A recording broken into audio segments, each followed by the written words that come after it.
Welcome! Hello! To another episode of Between Rounds. Which is not actually recorded between rounds because we didn't do a draft this week. But it is everybody's favourite, casual, non-structured, semi-weekly podcast loosely about the game Magic the Gathering. I would disagree with the first part. I don't think it's everybody's favourite. Well, it's at least somebody's favourite. It's my favourite. It's my favourite. I kind of prefer limited.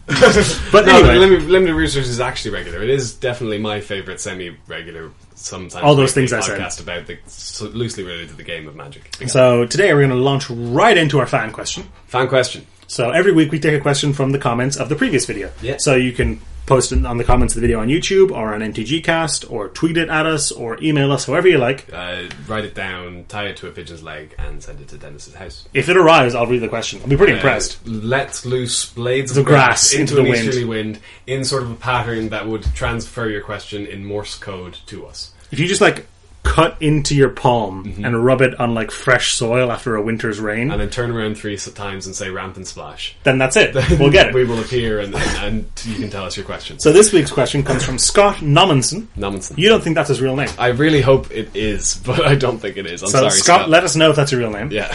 And his question is, what is our favourite bad card that we still love? Sure. So his example is Rabid Wombat because he has fond memories of it from when he first started playing. Okay. So let's start with yours because yours is more interesting, I think. My favourite bad card, I thought long and hard about this. What I was trying to think of was bad cards I constantly tried to break, and the closest thing I could get to that was Ether Mage's Touch, which is the instant that gets to a creature and then you have to return it to your hand at the next end step. It gets it off the top of your library, and I tried to do a weird Emrakul deck and it was kind of fun. But I don't think that's inherently a bad card. I don't think the other one I was thinking of, which is Void Mage Prodigy, is inherently a bad card. No, you didn't want a bad card. I want a bad card. So the card I settled on is one that frequently appears on the worst cards ever list, but I love it for my own special reason. It's Sorrow's Path. It's pretty widely regarded to be the worst card. Yeah, it is a land that does not tap for mana. You can tap it to... Let me make sure I get this right, because it's so ridiculous I forget exactly how it's worded. Let me look it up for you one here. You got it. No, I have it here. So, it is a land from the dark. It says, tap. Exchange 2 of opponent's blocking creatures. This is the original text. This exchange may not cause an illegal block. That's the activated ability it has. It then says... It has a clause that says... whenever Sorrow's Path becomes tapped, it deals 2 damage to you and each creature you control. Pyroclasms you. It just one-sidedly pyroclasms you. Now, why do I love it? It's so ridiculously terrible. And poorly designed. It's so useless, and the effect does nothing, and also has a major drawback, and it costs you a land drop. It's insanely bad. The other reason I love it is because I saw a deck list one time, just randomly while I was cruising around on the net, that won with Sorrow's Path. And the way it did this was it would play its own Sorrow's Paths, and then it would donate them to the opponent, and then Rishadan Port tap them, and because Sorrow's Path doesn't do the pyroclasm thing when you activate it, it does it when it becomes tapped. You're just shooting their stuff. Yeah, you're killing all their creatures, and you're dealing 2 to them, and you kill them with their Sorrow's Path, with your Sorrow's Path that you have donated to them. And I thought that was a hilarious use of a terrible, terrible, terrible card. So in the favourite bad card spectrum, you weighted pretty heavily on the bad card. Yeah. My choice is that I weighed a little more on the favourite half, which is Epic Experiment. Epic Experiment from Return to Ravnica, which is not traditionally a terrible card. It's just not a very good card. Yeah, it's an EDH All-Star kind of. So Epic Experiment, for those who don't know, is a mythic rare sorcery, so off to a great start. Yeah. That costs red and blue and X. Okay. And it reads, exile the top X cards of your library. For each instant in sorcery with converted mana cost X or less among them, you may cast that card without paying its mana cost. And then you put all the exile cards that weren't cast into the graveyard. So it's Genesis Wave for spells. Yeah, so if I pay 8 blue-red for it, I look at the top 8 cards, any instance of sorcery that costs 8 or less, I get to cast them all for free. Yeah. And the reason I love this is because the first deck that I ever liked that I built was an Is It Epic Experiment deck that used Epic Experiment and Goblin Electromancer and Increasing Vengeance and every burn spell that I could find. And the other one, Gutter Snipe. Gutter Snipe. Because that does trigger Gutter Snipe. Each individual casting, yeah. So often I would do nothing until turn 10 and then deal 40 damage. Well, no, because you'd be burning creatures and stuff like Sure. that, and then you would deal 40 damage to someone. And this deck was an absolute beast. It dominated the Oisin kitchen table league of Magic. When we were both starting out, I'd been playing for a while, but the best deck I had was like this red-black vampire-y crap with Kraviken Vampire and Arena was the combo. And Dennis's blue-red burn with this Epic Experiment Finish deck just absolutely took it apart. So what would happen every week was I'd build a different deck, and Oisin would build a different deck, and I'd go to his house and we'd play, and whatever would happen, and then if I lost, I'd go, why don't we play with my Izzet deck? And you'd go, can we not? And I'd like, can we please play with my Izzet deck? And he was like, fine. And I essentially made Storm happen, is kind of what I did. Yeah. I didn't interact with you at all until I killed you. Yeah. And then Oisin figured out that there are these cards that let you counter other people's spells, and then I stopped playing. Or also, I discovered the concept of a curve of creatures. If you could just kill me before, turn 12, then the deck wasn't so good. But it has a soft place in my heart. Yeah, it was a fun little deck. It was a great crack. So those are our favourite bad cards. Like I said, please leave your questions down below. And also, if you want to let us know what your favourite bad card is, feel free. Absolutely. We love reading these kind of things. So this was a big week. We're moving straight on. We're moving straight on. This was a big, controversial, angry week in which the front page of the Magic subreddit was taken up by 12 posts all about the same thing. You know what we're talking about. It's Days Undoing. It's Nailed. It is, of course, the big... Days Undoing, it's a time twister that ends the turn. So, people are talking about the upside with Quicken. People are boycotting Wizards because it only ends the turn if it's your turn, so you can storm off on your opponent's turn at instant speed. It's going to break the game, we all agree. So, I think we can move on from this now. Listen, we got to do it. We got to talk about the whole Zach Jesse incident. So, for those of you who don't know, which I assume is literally nobody on the face of the earth, in May, Drew Levin, a writer for Star City Games, tweeted saying, and I'm going to quote it, "Quick reminder, Zach Jesse is a literal rapist who got away with serving 3 months of an 8-year plea deal." Unquote. And everything in that quote is technically true. He is convicted of aggravated sexual battery, and he went to jail for it, and he only served 3 months, and yada, yada, yada. And people started talking about how that might make people feel unsafe at tournaments, and how people have a right to know that, and everything. And that kind of blew over after that. It was a big controversy. It was fairly... But for a couple of weeks there, nobody really cared anymore. Yeah. Until last week, when Wizards banned Zach Jesse and seized his Magic Online account. They gave him a lifetime ban. I think it's only 45 years, but that's pretty much... That's the equivalent. That's the longest ban they give out for things that aren't actually attacking someone at a tournament. That kind of thing, yeah. So what happened was a lawyer called Zach. A Hasbro lawyer. Well, yeah. Sorry to interrupt, but there is a lot of... the prevailing theory at the moment is that people are getting angry at Wizards. The prevailing theory at the moment is that Wizards are not the ones responsible, because Hasbro's legal team is also Wizards' legal team. Hasbro, which is, to their credit, a children's toy company. To be fair, yeah. They don't want you to ever Google the word Hasbro and have a result with the word sex offender come up. And that's fair enough on them. Yeah. And essentially, a lawyer called him and said, "Hey, you're banned from tournaments. And we're seizing your Magic Online account. Mm-hmm. We don't want to have anything to do with you." Yep. And they did not actually give a reason why. Since then, Trick Jarrett, one of the important people at Wizards, posted on Reddit saying a statement he was given, the gist of which was, we don't want people to feel unsafe in tournaments. But what essentially I think is happening is they don't want Zach to win a Pro Tour or a GP, and they don't want Gawker or whatever to have a headline saying sex offender wins Magic the Gathering Pro Tour. That's a problem.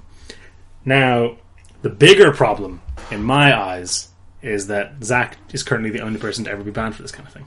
Yeah. Which means that you, or I, or John, or Mary, or Skithrix, or whatever. Skithrix. The Black Dragon, whatever. Can be any kind of criminal you want. Convicted or otherwise, exonerated or otherwise, so long as you don't do well in tournaments, and Drew Levin doesn't find out about you and kick up a storm. So if they're going to start... I think if they're going to start asking people for their criminal records when you sign up for a DCI number, sure, ban Zach all you want, but also ban anybody who's ever pirated anything, or ban Pat Chapin or whatever. Now the distinction there is dealing drugs or stealing is a very different kind of crime than the crime Zach committed, and that is a fair distinction. And I'm not going to sit across from Pat Chapin and feel unsafe because he dealt ecstasy or whatever, or you because you pirated Dennis, Hotel Rwanda. Don't put this on the... This is on the internet. You know? The police can hear this. Whereas there are people who legitimately would feel unsafe sitting across from someone who is a sex offender. And that's fair enough. Mm-hmm. That's fair enough. And that, I don't know if Jack himself is on a register or whatever, but that's what those are for. Yep. That's why that's supposed to be public information, because you feel unsafe. The issue isn't the kind of crime. The issue is the consistency. The issue is that with however many players there are in Magic, there are extremely likely to be many other people who are sex offenders or criminals of a similar ilk, yep, who aren't banned. And Zach played for years and wasn't banned until people got angry about it. Mm-hmm. That's the real problem. The Wizards banned him quietly. They didn't make an official statement. People only noticed him added to the list, and then they kicked up a storm on Reddit. But the issue... Reddit's good for storms these days, by the way. It's true. If you like kicking up storms, head over to Reddit these days. It's fun. Yeah, like the whole Reddit at Victoria admin. Yeah, Reddit was... I went to sleep and then woke up and Reddit was on fire. Pretty much, right? So I just want to clarify that the issue isn't, oh, Zach doesn't deserve this, or oh, Zach, or he's innocent, or whatever. That's all way off. Mm-hmm. The issue is Wizards' handling of this. And I say Wizards, Hasbro is probably more appropriate. And I totally understand where they're coming from, I totally understand it, but I don't think it's fair, and I don't think it's the way they should operate. I think their best course of action, in my opinion, was to just ignore it. Like I said, it had essentially all but blown over. Mm-hmm. And people were moving on with their lives, and that was fine. And I think, unless Zach ended up winning a Roto or something, that would have been the end of it. I think this has been a disastrous PR move from them, and I think at the end of the day it's a PR move. I don't think they're actually overly concerned with people feeling unsafe in tournaments because they might sit down against... You know, they're not asking the person to get into a car and drive into the woods with the guy. All they're doing is asking you to sit across from him and play a card game for 30 minutes. I mean, yeah, you gotta wonder, like, where does this kind of thing stop? Like, is he not allowed to eat in a McDonald's? You know, because other customers might feel unsafe. Or furthermore, what's a list of approved crimes? What crimes does Wizards endorse as being okay? Petty theft? Probably fine. Bank heist? Probably not. Where's the line? Yeah. And I don't think a company who makes... I don't think a company who makes a card game, a fantasy-based card game, for ages 13 and up, is the person to be passing judgment on ex-convicts. Mm-hmm. Personally. I don't know. I think that's essentially all I had to say about that. And I know this is a bit... It is going to kick up... Like, people disagree on this issue a huge amount, obviously, because it's a really controversial issue. But on Reddit, the prevailing... I mean, Reddit's a pretty liberal place, so... The point is, like, I think, stepping back from the actual issue for a moment, it's really important to listen to people's opinions on these kind of things and not... like, just yelling at each other isn't going to be helpful. And I mean, like, just yelling at Wizards isn't going to be helpful. Or Zach, or Drew, for that matter. Zach or Drew. Drew Levin did what he felt was appropriate. He may have not gone about it in the correct way, but giving him abuse for that is not constructive. Not helpful, constructive. Yeah. Zachary Jesse was just playing the game. What he did in the past is, in some people's opinion, irrelevant. In some people's opinion, relevant. But that's the discussion we should be having. The discussion shouldn't be about Zach or Drew or Wizards. Exactly. The discussion should be about people feeling safe at tournaments and feeling welcome at tournaments. And like Dennis said, the biggest issue is consistency. So whichever opinion you take on what the appropriate course of action is, you need to be able to 100% stand by the fact that that's going to apply to everyone equally. Exactly, including you. Exactly. Including you. If this is where Wizards are going to go, like we said, you need to have a list of crimes that are approved, and you need to sufficiently test everybody. Otherwise, Wizards' policy is currently, will ban you if the internet kicks up a witch hunt. Mm-hmm. Which is not a policy that helps anybody, really. And I know this is an unusually kind of dark and morbid topic, but it is the prevailing... What we said we were going to do when we set out to make this podcast was talk about things that are relevant in the world of Magic the Gathering and things that we've been thinking about during the week, and this is both. Yeah. So, there you go. We're not always happy fun guys. Sometimes we actually talk about real things. Real talk. So, I feel bad, though, that, like... I feel like... It seems so absurd to me. that you and I should have to talk about this, or that anyone should have to talk about this in a game where I play goblins and you play vampires and they run at each other, but I sacrificed my goblin so you didn't get to do the thing you wanted, so that means you're like, come on, you cut it out. It doesn't matter. I won't like that. I don't think they're going to ban him from playing in the World Series of Poker.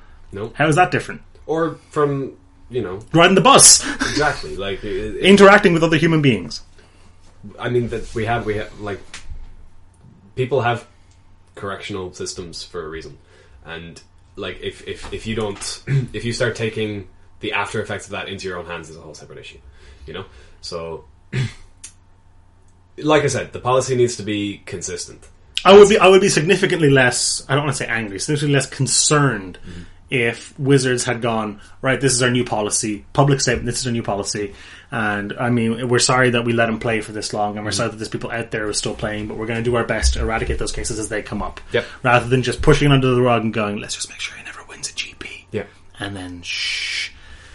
And I'm aware that, like, again, it's the same reason. That I can understand why, because if they make a public statement, that's what's going to come up when you Google Magic the Gathering for the next couple of weeks. Sure. Is going to be Magic Gathering ban sex offenders. But, I mean, like, are they banning him because he's bad PR, or are they banning him because people feel unsafe? This might be cynical of me, I think it's just bad PR. And at that point, Because if it was feeling unsafe, they don't ban people who recognize they're just normal assault. Yep.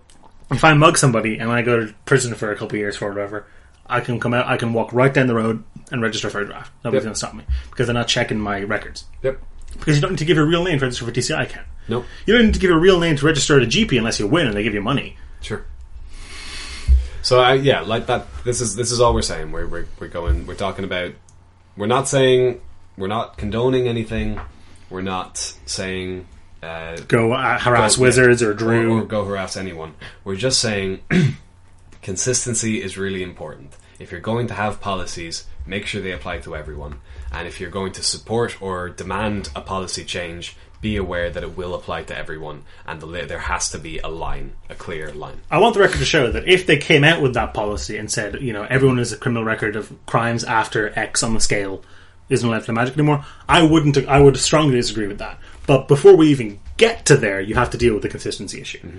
And like once the consistency issue's in place, then we can discuss about whether Wizards should be banning people because they're criminals or because they're ex-convicts or because they make people feel unsafe.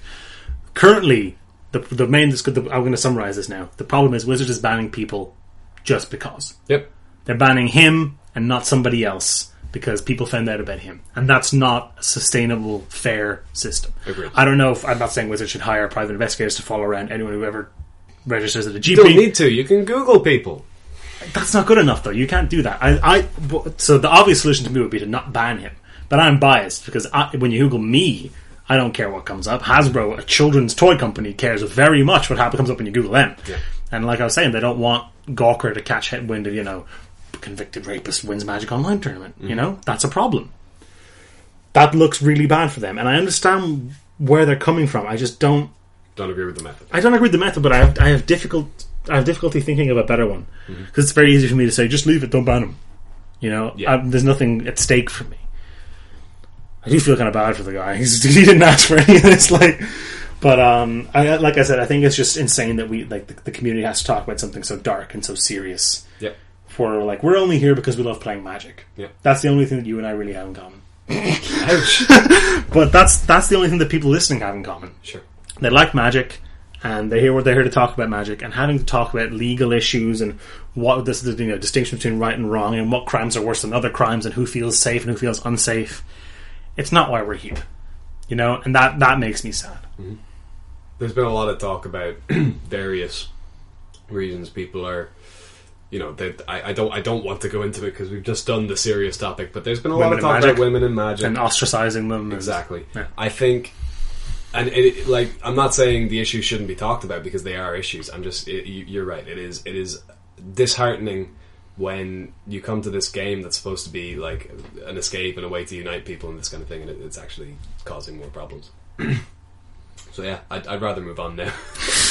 Well, I guess we're going to move on to the significantly lighthearted note about Wizards' other less controversial but probably interesting announcement. Yeah, so there was a the first major set of rules changes since the Legend rule, probably for a while. Yeah. Well, I mean, like, they've made minor ones, but these are like sweeping rules changes. They are actually only coming into effect from through the duration of the Pro Tour. The Pro Tour. No, actually, so there's 3 major changes. Right. 2 of them are actually coming to effect at Pro Tour Origins. And one of them is being tested. One of them is being tested at Pro Tour Magic Origins. So the 2 that are coming to effect are 1. Judges at their discretion are now allowed to use video recorded coverage of a match in assessing as evidence, essentially. Yeah, as evidence in dealing with, like, and we've seen that happen a lot recently with people catching people, manipulating people's decks and cheating on camera after the fact. And we also talked about Pat Chapin, which might be the catalyst for this rules change, because there was a situation where we talked about it on the podcast. He made, I don't remember the exact details now, I believe it was something to do with the Gianni Mentor of Heroes. I think so too. But he didn't reveal some information to his opponent, even though it was irrelevant. And he revealed it after the fact, but it couldn't be confirmed, except by the video. And they weren't allowed to use the video evidence. I think this is different to what you're saying. I think this is like, you can't, I think they weren't allowed to review evidence to... They weren't allowed. No, they weren't. The change now is they're allowed to use it in their investigating of gameplay errors and. So they can pause the match and go and look at the video. They can.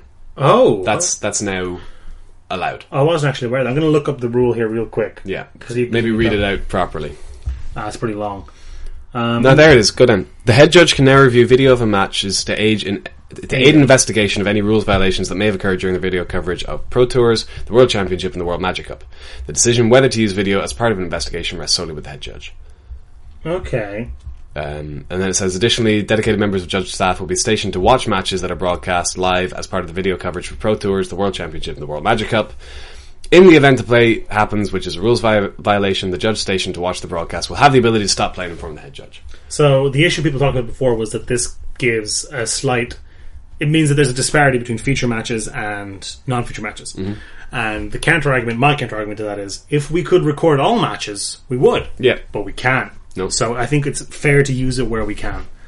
This is true. The other change is, again, only relevant to feature matches. But also much less interesting. They've just decided to define the rules for how you lay out your cards. So if you want your lands in front, you can go fuck yourself. No, hang on. If you're in a feature match, like if you're at home, you can do whatever you want. Sure, you can eat your magic cards if you're at home. Exactly, but just when you're playing, even if you're just at a side table at the Pro Tour, you can do whatever you want. Table 3, yeah. Exactly. If you are in a feature match, you must conform to this rules layout of having your creatures in front of your lands, your lands being the very back thing on the table, your deck being on one side of it, your graveyard being next to that, exile cards being near that but distinct from that. Mm-hmm. That's essentially it. It's essentially play the way Magic Online looks, except not quite as awful. And then the last rule change, which is really interesting, and this is one that's being only tested for the Pro Tour, is there's a change in the Mulligan rule, which is, I believe, and I want to make sure I get this correct, that if a player mulligans, they may then scry one before deciding whether to mulligan again? Hang on. No, if you keep. After you keep a hand that is not 7 cards. So then, beginning with the starting player and proceeding in turn order, any player who's opening a hand has fewer cards in his or her starting hand size may scry one. So essentially, if you mulligan, so you put back your 7 cards and you draw 6 of them, you look at them and you say keep or mulligan. If you mulligan, you do it again, but eventually when you decide to keep, you can then look at the top card of your library and decide to put it back on top or put it on the bottom. So it's just a slight leg up for people who mulligan, because everyone who plays Magic knows how crippling mulliganing can be a lot of the time. I think it's a cool idea. I think it's nice. I think it's very, very good for limited. I think it's exceptional for limited. I'm a little bit afraid for things like Legacy and Vintage because of Delver and fetches and stuff. I mean, while the fetches make it less important for those formats, the reason there being, if you look at the top card of your library and you're like, awesome, I'll keep it, and you're on the play and you go fetch land, exactly. So you're not using that information, but if you're on the play with Delver and you mulligan to 6, and you have a turn 1 Delver, you're increasing the chances of flipping it. So only a little bit. Only a little bit, but like I think the main reason they're doing it is for limited and standard, because you don't It's not fun for anybody to watch or to play when your opponent mulligans to 5 and they don't draw their lands. Exactly. So it's just a little bit of a leg up. In Legacy, Vintage, Modern, you have a lot of ways to smooth your draws anyway.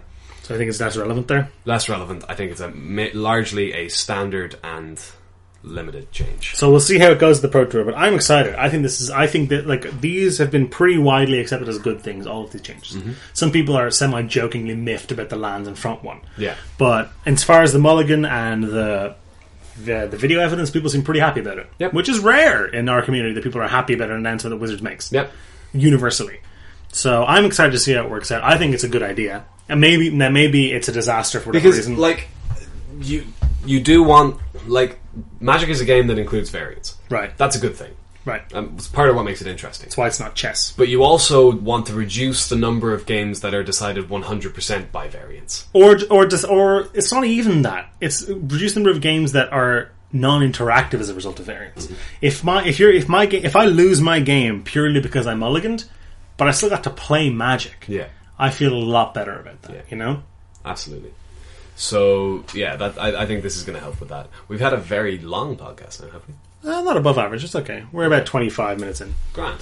Well, so that's probably good enough to wrap up. It's kind of late here. We did a lot today. We did. We've done lots of recording. Got some exciting stuff coming in the future, though. Yeah, it should be fun. We talked about that before, but hopefully that'll be out soon. Yeah. So thank you for listening. Sorry for the kind of tone roller coaster that we brought you on today. Yeah, that was a bit heavy. But I've been Dennis. I've been Oisin. Please tell your friends all that stuff and leave your questions down below. Whatever you feel like doing. Definitely about the question thing. We need questions for the next time. I don't know why you always do that. When I do the normal YouTube shill, I'm like, like and subscribe, and it really helps us out, and look us up on Patreon. You're like, I'm the cool one. No, I don't care what you guys do. You can do whatever you want. Dennis is the man, and he's making you all tippy tappy and subscribe and send us money on Patreon. But I'm the hip, cool guy who doesn't do any of the video editing or uploading and just turns up for 2 hours sometimes to film a video. So I don't give a shit what happens. That's you. That's your role. Yeah, no, that's me. Yeah. So I just get really... I tend to... It makes you embarrassed. It does make me embarrassed. I don't like asking you guys to do things. I think we put these videos out there shouting into the void, and if you decide to listen, fantastic. We don't need any more... of your I don't need you to click the subscribe button for me to feel happy with myself. Well, I do. So that's a reflection on me and not on Oisin. Okay. And we were going to stop making videos if we don't reach 3,000 subscribers by August. So see you later. That's not true. That's not true. That's just definitely not true. Okay, listen. Take it easy, guys. See you next time.